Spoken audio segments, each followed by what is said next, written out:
migration is necessary if skills are to be available, jobs to be filled, and economies to flourish, and desirable for the contribution that migrants make both to countries of origin and destination, and most of all benefits to migrants themselves, their family, and their communities of origin.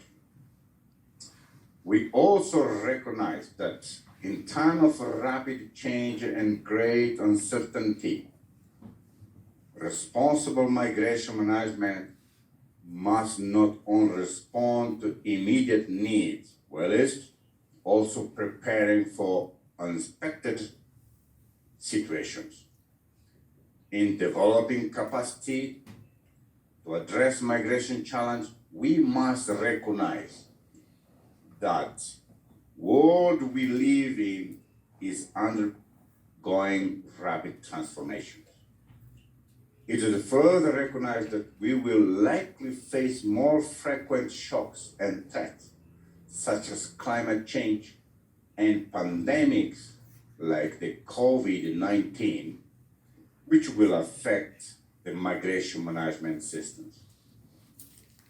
Such new challenges require new partnerships, as at societal level, to identify, share risks, and to address emerging migration issues.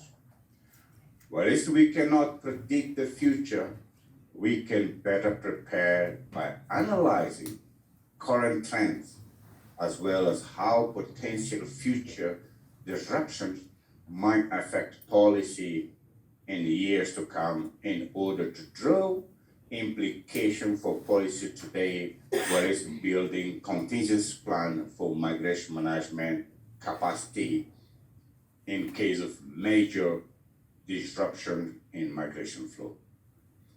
Due to those factors, the migration model in the 2022 population and housing census in Zimbabwe is highly important milestone, as it does exactly this of providing data and analyzing current migration trends. Good migration governance is dependent on reliable migration data and statistics. And to this, I congratulate ZimStat for this milestone. It's critical. This tandem with Sustainable Development Goals, specifically 10.7, which aspires for safe, orderly, and regular migration. By conducting 2022 population housing census, the government of Zimbabwe is contributing to the Global Compact for Migration. Objective 1, on collecting and utilizing accurate and disaggregated data as basis for evidence-based policies, and thereby improving the national data collection system by integrating migration into national census. Equally important is that the National Development Strategy alludes to the importance of data in informing policies.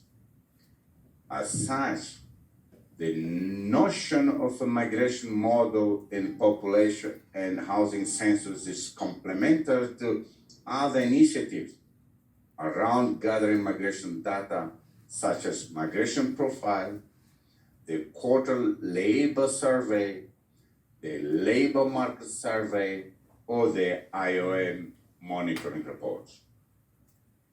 Production of an annual Zimbabwe migration profile could also be considered, which will produce migration data and statistics on an annual basis, as will be great use for policy matters and development programming.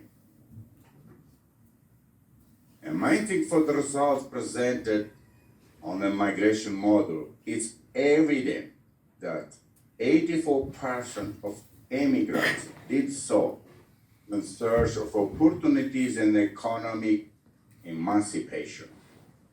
It is also worth noting that 19% of male migrants and 75% of female immigrants departed the country in search of opportunities. The high labor migration statistic presented herein points at the importance of advancing the aspiration of national labor migration policy, which has three main pillars for migration governance, protection, and empowerment of migrant workers, as well as migration data. The intervention forward by national labor migration policy will ensure that there is creation of a well-managed, sustainable, and inclusive labor migration systems that promote good governance, effective regulation for labor migration, and protection of rights of labor migrants and their family.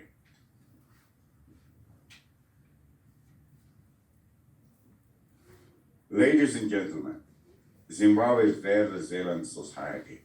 As indicated, we live in such uncertain times that the people and community are faced with some form of migration due to either development, climate change, natural disaster, and other circumstances.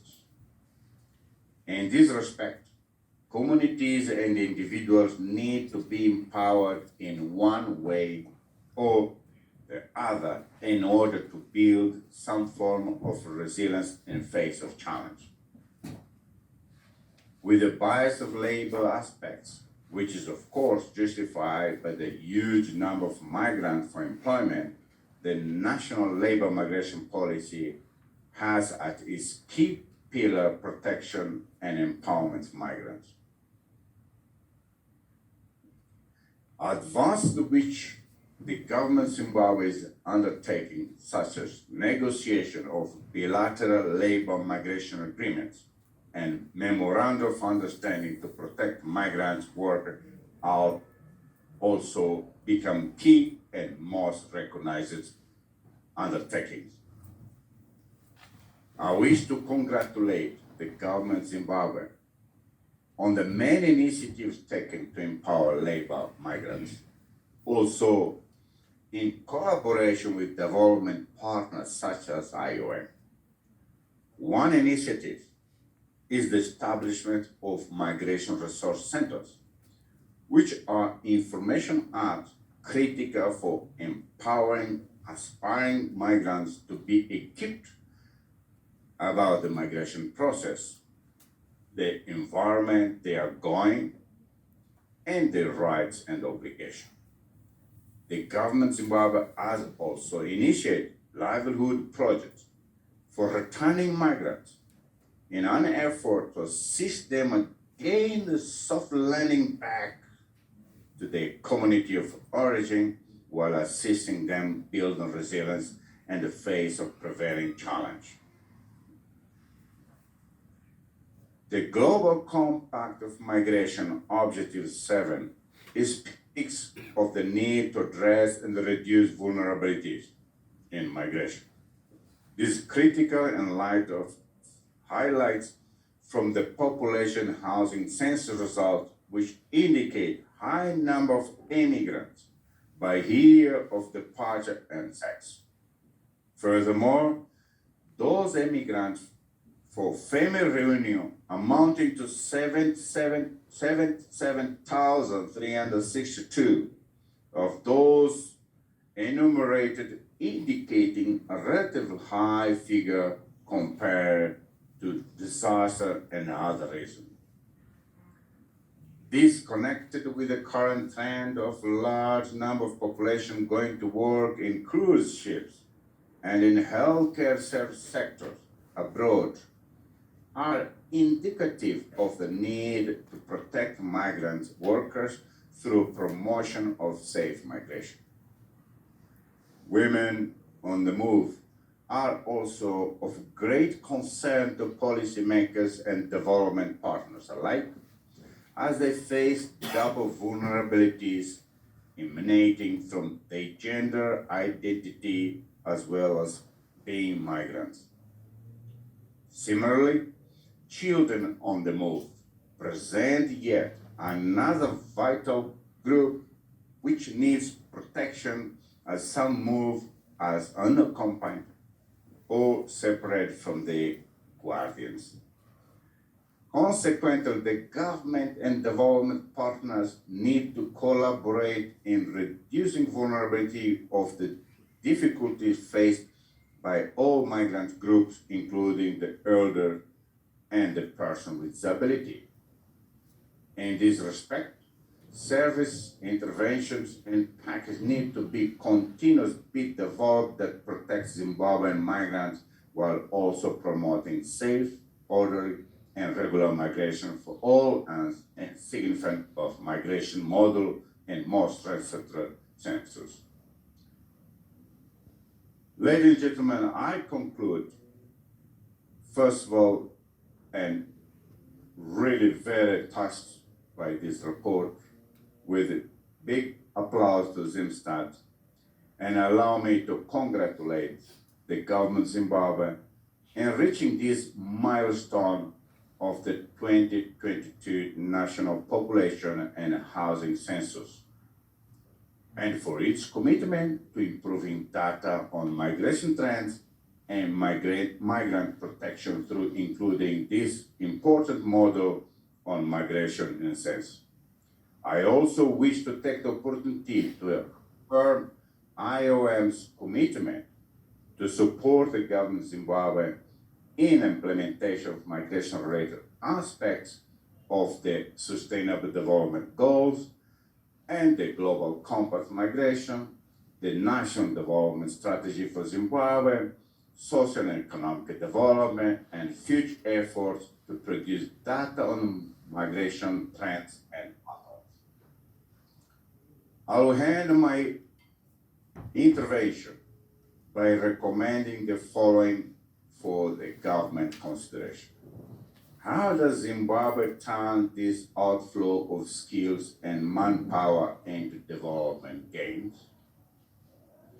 Production of an annual Zimbabwe migration profile, which will produce migrant data and statistics on an annual basis, has to great use for policymakers and development programming. The need to take more of the mobility due to the impact of natural disaster and climate change. Looking at the current migration trends in Zimbabwe, what is the outlook over the next decade? Thank you very much. I appreciate your time. Thank you.